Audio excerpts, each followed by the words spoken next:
دغه ماشوم کور کې جنجال کوي، ژاړي ډېر زیات، همدغې طریقې سره ضد هم کوي او خپلې مور نه شیدې هم صحیح طریقې سره نه څښي. بسم الله الرحمن الرحیم.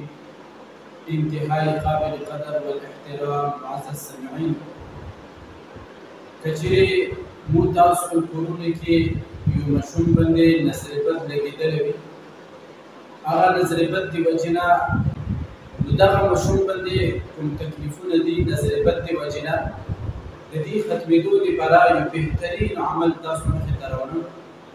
انشاءالله دغه عمل په برکت سره به دغه ماشوم دغه جنجال او ژړا ضد نه الله تعالی محفوظ ساتي او دغه بیمارۍ به الله تعالی انشاءالله د عمل په برکت سره ختموي. زما عزتمندو، که چیرې یو ماشوم باندې نظر بد لګېدلی وي نو دغه ماشوم به ځان مخې ته کړي او په دغه ماشوم باندې به 3 ځلې درود شریف ووایي او دغه درود شریف 3 ځلو ویلو نه بعد کې د ماشوم باندې به چوف کړي، دم به یې کښېني. بیا په دې نه بعد کې سوره فلق یعنی قل اعوذ برب الفلق دغه صورت به وپرېږي او بیا به د ماشوم باندې چوف کړي. دې نه بعد به بیا سوره ناس یعنی قل اعوذ برب الناس دغه مکمل صورت به وځلې ووایي او دغه ماشوم باندې به دم کړي.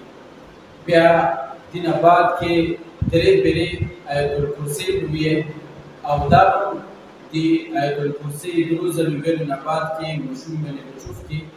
په اخره کې به 3 ځلې بیا درود شریف ووایي او دغه درود شریف ویلو نه بعد بیا ماشوم باندې هغه چوف یعنې هغه دم چې کومه طریقه ده هغې طریقې سره وکړي او دا عمل به په دغه ورځې کې 3 پیرې کوي، یعنې یو ځلې د وکړل بیا تقریبا 2-2.5 غنټو بعد کې دا عمل بیا وکړه او بیا هم دغې طریقې سره 3 یا 2.5 غنټو بعد بیا دا عمل وکړه.